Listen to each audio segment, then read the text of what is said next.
Hey, future trust masters. Have you been wondering about living trusts? Maybe you've heard the term tossed around but have no clue what it actually means? Or maybe you're just here to make sure you don't miss a single step in securing your assets? Either way, you're in the right place. Today, we're diving deep into the world of living trusts. What you need to file, where to file, and spoiler alert, you might not need a lawyer. But stay tuned to find out for sure. Trust me, by the end of this video, you'll be a living trust expert. Let's get started.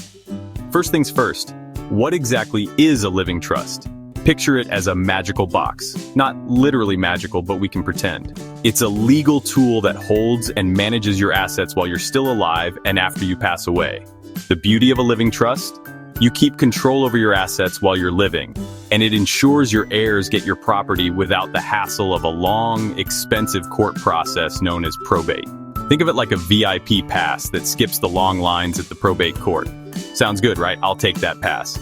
All right, so what exactly do you need to set up a living trust? Here's the checklist. A trust document, the foundation. Think of this as your trust's rulebook. It outlines how your assets will be managed and distributed. The trust maker. That's you, the person who creates the trust. Don't worry, no capes required, but hey, you're kind of a superhero here. A trustee. The person who will manage the trust. This could be you while you're alive, and after you pass, someone else takes the reins. Beneficiaries, the people or entities who'll get your assets. You're not just doing this for fun. You want to make sure your loved ones benefit, right? Your assets. The goodies you'll be putting into the trust, house, savings, investments, art collection, that vintage Star Wars figure you're attached to, whatever. If you've got a pet lizard who gets a piece of your estate, you'll need to include that too. Now, a big question. Do you need a lawyer? Here's the truth. It depends. If you've got a simple situation, you may be able to do it yourself. There are tons of online resources and software that can help you draft a living trust. But if you've got a complicated situation, think blended families, tons of property, or a more unique set of circumstances, then it might be worth having an attorney guide you through the process. I mean, unless you're secretly a lawyer in disguise, don't go overboard with your DIY spirit. Sometimes it's better to call in the pros. So, can you set up a living trust by yourself? Yes, absolutely. There are plenty of templates out there. It's like using a recipe for a cake. You just have to follow the steps carefully. But remember, one wrong ingredient can mess things up, and you don't want your trust to be a flop. That said, make sure you double-check everything, because if you leave out something important, it can cause major problems down the line. Double-checking equals peace of mind. Next up, where do you file a living trust? Here's the good news. You don't file it with any government office. Nope. No need to stand in line at the courthouse. Just keep your trust document in a safe place, like a locked drawer or a safe deposit box at the bank. Unlike a will, which goes to probate court after you pass, a living trust is handled privately, so no court drama here. Your loved ones can get access to your assets smoothly, without the hassle of public proceedings. Do you need a notary? Technically, most states don't require a notary to make your living trust valid. However, a notary can add an extra layer of protection and authenticity.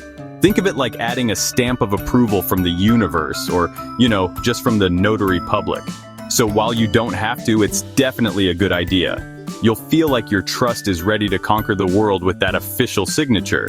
Do you need to register your living trust with any government entity? No. This is one of the perks of a living trust. No registration required. You keep it private between you and the trustee. No need to worry about dealing with the government here. Let's just say the government isn't invited to this exclusive club. You and your assets are the VIPs. Okay, so you've created your living trust, and it's all set up. But wait, there's one big step left. Funding your trust. That's right.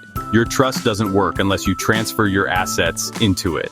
This means updating the title of your house, changing the beneficiaries on your bank accounts, and ensuring all your major assets are officially part of the trust. It's like moving your furniture into a new house, except the house is your trust, and the furniture is your assets. All right, trust creators.